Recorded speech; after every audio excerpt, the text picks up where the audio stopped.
हाँ बच्चों, आज मैं आपको बताऊंगा कि टी टेस्ट या स्टूडेंट डिस्ट्रीब्यूशन क्या है तथा इसको किस तरह निकाला जाता है। जो टी टेस्ट डिस्ट्रीब्यूशन है उसका सैद्धांतिक कार्य 20वीं सदी के प्रारंभ में डब्ल्यू.एस. घोस्ट नामक साइंटिस्ट द्वारा किया गया था। यानी टी डिस्ट्रीब्यूशन है या टी टेस्ट है, उस पर सैद्धांतिक कार्य सबसे पहले 20वीं सदी में डब्ल्यू.एस. घोस्ट द्वारा किया गया था।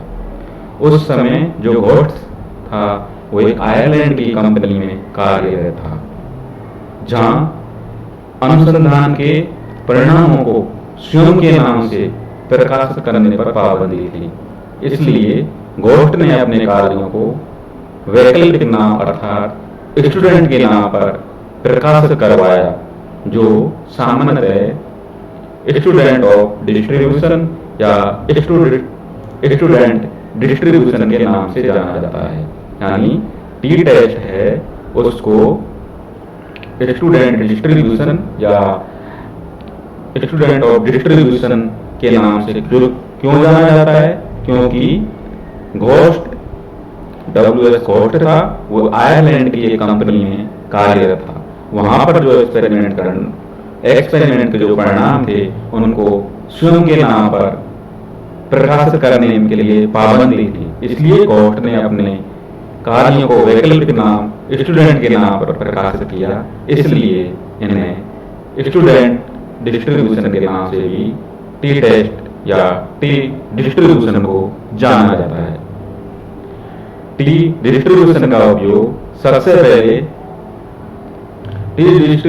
उपयोग सबसे उपयुक्त तभी माना जाता है जब नमूने का आकार 30 या इससे कम हो तथा मानक विचलन का ज्ञान न हो। यानी जो आपका टी टेस्ट है या स्टूडेंट डिस्ट्रीब्यूशन है उसका उपयोग या प्रयोग तभी उपयुक्त माना जाएगा जब जो आपके नमूना है, जो आकार है, नमूना का आकार है, यानी जो जिसका आपको कैलकुलेट करना है, जिनका मान आपको कैलकुलेट करना है, नमूने हैं उनका आकार 30 से अधिक नहीं होना चाहिए।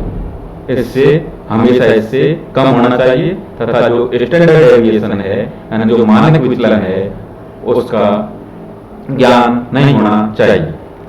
टी वितरण का मान, जो टी वितरण है या टी टेस्ट है या टी डिस्ट्रीब्यूशन है या स्टूडेंट डिस्ट्रीब्यूशन है, उसका मान ऋणात्मक अनंतता यानी माइनस इन्फिनिटी से धनात्मक अनंतता यानी प्लस इन्फिनिटी के मध्य होता है।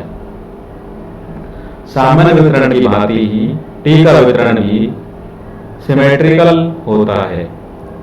इसका समानांतर शून्य होता है। यानी सामान्य वितरण की भांति यानी नॉर्मल डिस्ट्रीब्यूशन है उसकी भांति ही टी डिस्ट्रीब्यूशन का टी मान है वो भी सिमेट्रिकल होता है तथा इसका समानांतर मध्य है जो मीन है वो शून्य होता है। मीन्स या मादों के मध्य अंतर की सार्थकता ज्ञात करने हेतु इस वितरण का प्रयोग किया जाता है। यानी जो दो मीन हैं या दो माद हैं उनके मध्य जो अंतर है उसकी सार्थकता को ज्ञात करने हेतु इस वितरण का प्रयोग किया जाता है, इस डिस्ट्रीब्यूशन का प्रयोग किया जाता है। इस चित्र में एक सामान्य वितरण तथा दो भिन्न आकार के नमूने के टी वितरण के मध्य अंतर दर्शाता है। यानी ये यहाँ पे एक ग्राफ है, इसमें चित्र है, इसमें जो आपका एक तो सामान्य वितरण है, ये नॉर्मल डिस्ट्रीब्यूशन है ऊपर वाला, तथा दो भिन्न वितरण है। एक है आपका T distribution of sample size n बराबर 50 यानी ये वाला आपका n बराबर।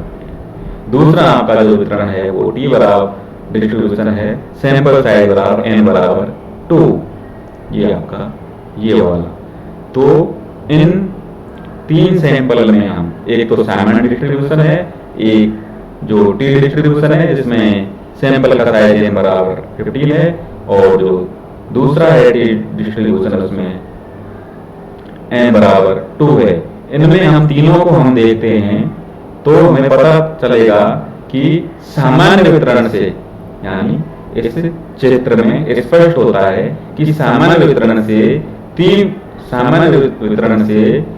वितरण का क्षेत्रफल सामान्य वितरण से वक्र के, जो ये वक्र है, के अंतिम सिरों पर अधिक होता है। यानी जो आपका टी नॉर्मल डिस्ट्रीब्यूशन है, सामान्य वितरण है, उसमें टी डिस्ट्रीब्यूशन है, उसका क्षेत्रफल सामान्य जो डिस्ट्रीब्यूशन है उसके नॉर्मल डिस्ट्रीब्यूशन है उसके वितरण से वक्र के अंतिम सिरों पर अधिक होता है। ये देखो वक्र का जो अंतिम सिरा है, यहाँ पर जो आपका टी डिस्ट्रीब्यूशन है उसका क्षेत्रफल है, वो जो आपका नॉर्मल डिस्ट्रीब्यूशन है उसके क्षेत्रफल से अधिक होता है। अंतिम सिरों पर सामान्य वितरण से वक्र के अंतिम सिरों पर अधिक होता है। यानी जो सामान्य वितरण है आपका नॉर्मल डिस्ट्रीब्यूशन है उसका क्षेत्रफल है, उससे जो टी डिस्ट्रीब्यूशन है उसका क्षेत्रफल वक्र के जो अंतिम सिरे हैं वहां पर अधिक होता है। अब हम निकालेंगे डिग्री ऑफ फ्रीडम, यानी स्वतंत्रता की परिसीमा। प्रत्येक स्वतंत्रता की परिसीमा के लिए टी वितरण का मान भिन्न होता है। यानी प्रत्येक स्वतंत्रता की परिसीमा के लिए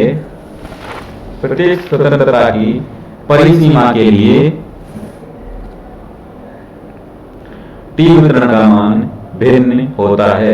स्वतंत्रता की सीमाओं की संख्या असंख्य होने की अवस्था में टी वितरण सामान्य वितरण की भांति होता है। यानी प्रत्येक स्वतंत्रता की परिसीमा के लिए टी वितरण का मान भिन्न होता है।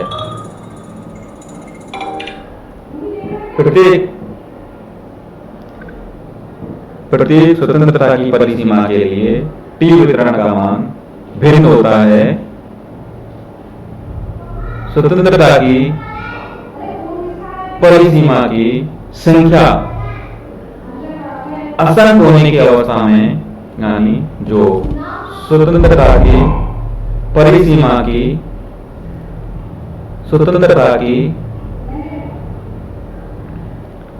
सीमाओं की संख्या असंख्य होने की अवस्था में टी वितरण सामान्य वितरण की भांति होता है। यानी प्रत्येक स्वतंत्रता की परिसीमा के लिए टी वितरण का मान भिन्न होता है तथा स्वतंत्रता की सीमाओं की संख्या असंख्य होने की अवस्था में टी वितरण का मान भी भिन्न होता है। इसका मान हम DF डिग्री ऑफ फ्रीडम यानी स्वतंत्रता की परिसीमा बराबर N1 प्लस N2 माइनस 2 इस सूत्र के द्वारा हम इसको स्वतंत्रता की परिसीमा निकालते हैं। टी वितरण यानी टी डिस्ट्रीब्यूशन या स्टूडेंट डिस्ट्रीब्यूशन के लिए हम यह इस फॉर्मूला का यूज करते हैं।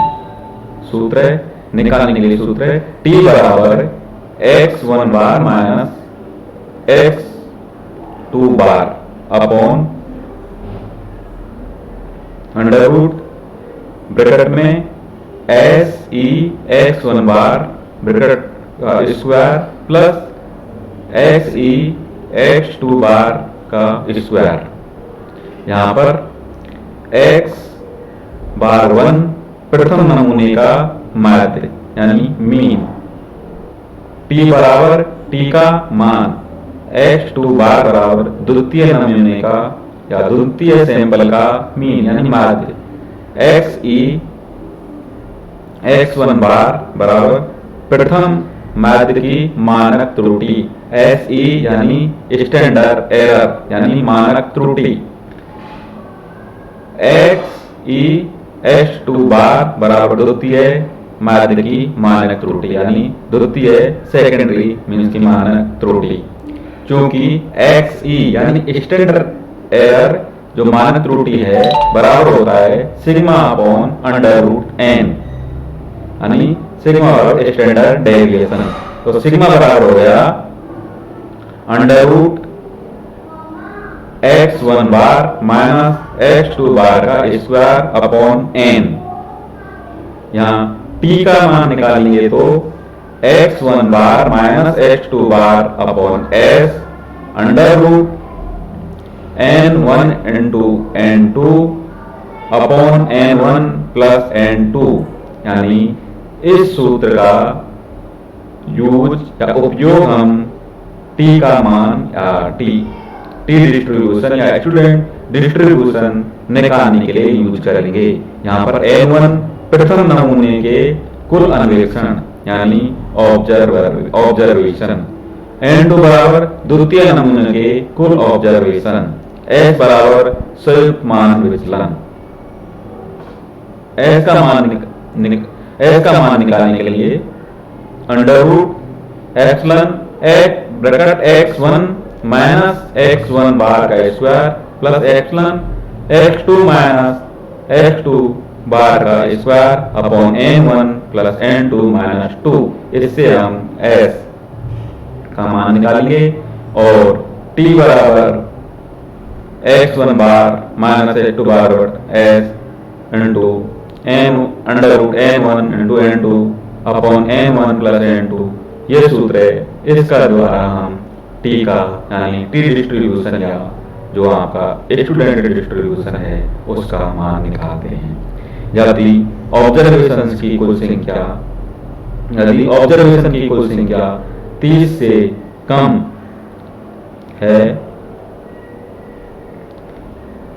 से कम है तो मानक विचलन के सूत्र में n के स्थान पर n-1 प्रयोग में लाया जाएगा। यानी जो आपका ये सूत्र है उसमें अगर जो आप ऑब्जर्वेशन करते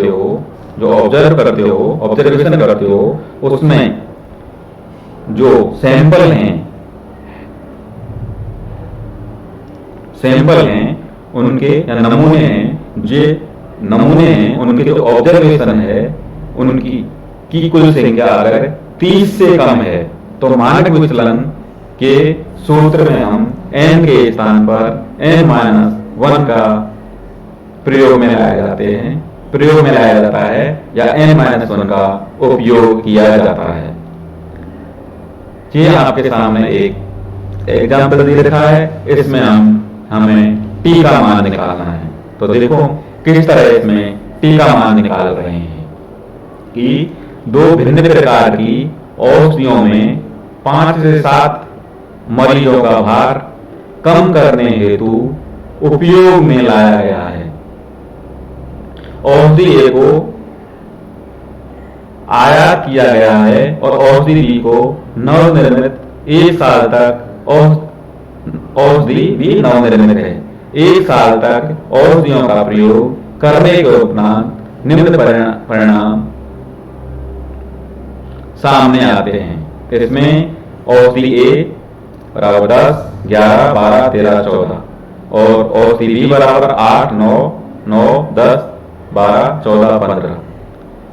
क्या दोनों औषधियों के प्रयोग में सार्थक अंतर है? यदि नहीं तो कौन सी औषधि खरीदनी चाहिए?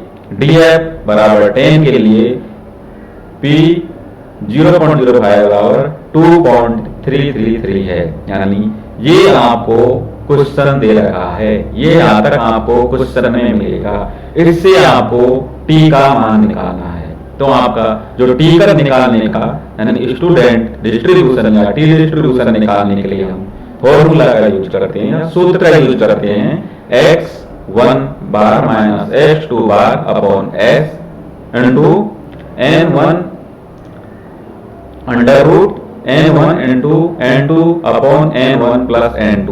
यानी इस सूत्र का यूज हम t का मान निकालने के लिए करते हैं। तो इसके लिए x1 आपको पहले से दिया हुआ है यानी औषधि ए। x1 का मान आपको पहले से दिया हुआ है यानी औषधि ए। यह है 10, 11, 12, 13 और 14 और इन जो आपके सैंपल हैं यानी ये इस जो पूरी रो है इसमें जो आपके 5 सैंपल हैं 10, 11, 12, 13, 14, इनका हम टोटल योग करते हैं तो एप्सिलॉन ये आपके योग का सिंबल है। एप्सिलॉन x1 बराबर ये तीनों 5 को आप जोड़ोगे तो आ जाएगा 60, तो हमने लिख दिया एप्सिलॉन x1 बराबर 60। अब हमको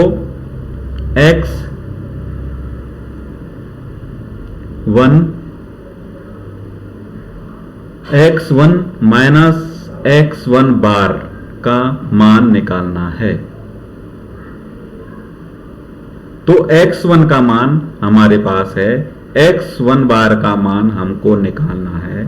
x1 बार बराबर होता है एप्सिलॉन x1 अपॉन n1। तो यहां पर एप्सिलॉन मानी x1 बराबर हो गया आपका ये 60 अपॉन n1 यानी सैंपल्स की संख्या 1, 2, 3, 4, 5 बड़ा क्या तो आ गया 12। तो x1 माइनस x1 बार यानी x1 का मान आपके है 10 और x1 बार का मान है आपके 12। तो 10 में से 12 गया तो -2, 11 में से 12 गए तो -1, 12 में से 12 माइनस किए तो 0, 13 में से 12 माइनस किए तो +1 और 14 में से 12 माइनस किए तो +2। इस तरह हमें x1 माइनस x1 बार का मान ये प्राप्त होता है। दूसरा है आपका x1 माइनस x1 बार का स्क्वायर। तो हमने 2 का स्क्वायर किया तो 4, 1 का स्क्वायर किया तो 1, 0 का स्क्वायर किया तो 0, 1 का फिर स्क्वायर किया तो 1 और 2 का स्क्वायर किया तो 4। ये प्लस इंटू प्लस कर माइनस इंटू माइनस करते तो हो जाएगा प्लस, इसलिए हमने यहां लिखा है प्लस। यहां भी माइनस इंटू माइनस किया तो ये हो गया आपका प्लस। इस तरह epsilon x1 minus x1 bar का स्क्वायर का मान टोटल हो गए आपके 4, 5, 6 और 4, 10। इस तरह हम देखते हैं x2 का मान आपको ये सैंपल पहले से दिए हुए हैं 8, 9, फिर 9, फिर 10, फिर 12, फिर 14, फिर 15। इनका हम x2 माइनस x2 बार करते हैं तो हमें x2 बार का मान हम करते हैं एप्सिलॉन x2 अपॉन n2। तो यहां जो आपका टोटल इनको करते हैं x2 तो ये हो गया एप्सिलॉन x2 बराबर हो गया 77। इन सारों को जोड़ने पर ये जोड़ का निशान है। तो 77 पर n2 1, 2, 3, 4, 5, 6, 7 ये n2 हो गया आपका ना 7 किया तो ये आ गया 11। फिर x2 माइनस x2 बार का मान निकालने के लिए 8 माइनस 11 किया तो -3, 8, 9 माइनस 11 किया तो -2, 9 माइनस 11 किया फिर -2, 10 माइनस 11 किया तो -1, 12 माइनस 11 किया तो +1, 14 माइनस 11 किया तो +3, 15 माइनस 11 किया तो 4। ये आपका आ गया x2 माइनस x2 बार। फिर x2 माइनस x2 बार का स्क्वायर करते हैं। 3 का स्क्वायर किया 9, माइनस माइनस हो गया प्लस, 2 का स्क्वायर किया 4, माइनस माइनस प्लस, 2 का फिर किया 4, 1 का स्क्वायर किया 1 तो आ गया 1 और माइनस का हो गया प्लस, 1 का 3 का 9, 14। ये आ गया epsilon x2 minus x2 bar का स्क्वायर बराबर ये आ गया आपका 44 यानी 44। इस तरह इसमें अब हम निकालेंगे s का मान। s का मान निकालने के लिए सूत्र है √ epsilon x1 minus x1 bar square. ये आपका मान आ गया इसका, ठीक है। ये हमने रख दिया 10। फिर है आपका epsilon x2 minus x2 bar का स्क्वायर, ये आपका आ गया 44। ये हमने लिख दिया 44 अपॉन n1 का मान आपके सामने है 5, n2 का मान है आपके 7 -2, तो ये करते हैं तो आता है 54/10, इसका अंडर रूट जब निकालेंगे तो ये आ जाएगा 2.32। ये आपका आ गया s का मान। इस मान को हम टी डिस्ट्रीब्यूशन या स्टूडेंट डिस्ट्रीब्यूशन निकालने के लिए सूत्र है t बराबर x1 bar minus x2 bar upon s into under root n1 into n2 upon n1 plus n2। इसमें रखते हैं तो t बराबर x1 बार है, उसका मान आपका एरिया 12, ये हमने रख दिया 12, माइनस x2 बार ये आपका है 11 ये रख दिया, अपॉन s का मान अपन ने लिख दिया ये 2.324 अंडर रूट n1 का आपका है 5 इंटू n2 आपका है 7, n1 प्लस n2 5 प्लस 7 बराबर 1 अपॉन 12 में से 11 गया 1 अपॉन 2.324 अंडर रूट 5 इंटू 7 किया 35/5 इंटू 5 प्लस 7 किया 12, तो यह आपका आ गया 1.708 अपॉन 2.324, t का मान आपका आ जाएगा 0.735। डिग्री ऑफ फ्रीडम बराबर होता है n1 प्लस n2 माइनस 2 बराबर आप करोगे तो n1 बराबर 5 प्लस n2 बराबर 7 minus 1, degree of freedom 12 minus 2 बराबर 10। t बराबर जो t का मान आया है वो t बराबर 0.05 का मान 2.328। तो हम देखते हैं कि गणना किए गए t का मान 0.735 तथा तालिका में t का मान 3.005 या 2.228 के 2.228 के मान से कम आता है या कम है, अतः नल हाइपोथेसिस को स्वीकार किया जाता है। अतः दोनों औषधियों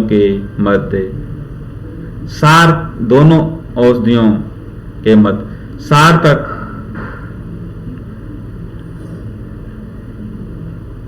कारगरता नहीं है। अतः चूंकि औषधि A आयातित है और औषधि B नवनिर्मित है, अतः हमें औषधि B ही खरीदनी चाहिए। इस तरह हम इस सूत्र के द्वारा हम टी डिस्ट्रीब्यूशन का निकालते हैं, मान निकालते हैं या ज्ञात करते हैं, और इस सूत्र के द्वारा S का मान निकालते हैं। यही आपका टी डिस्ट्रीब्यूशन या टी टेस्ट है या स्टूडेंट डिस्ट्रीब्यूशन है। धन्यवाद।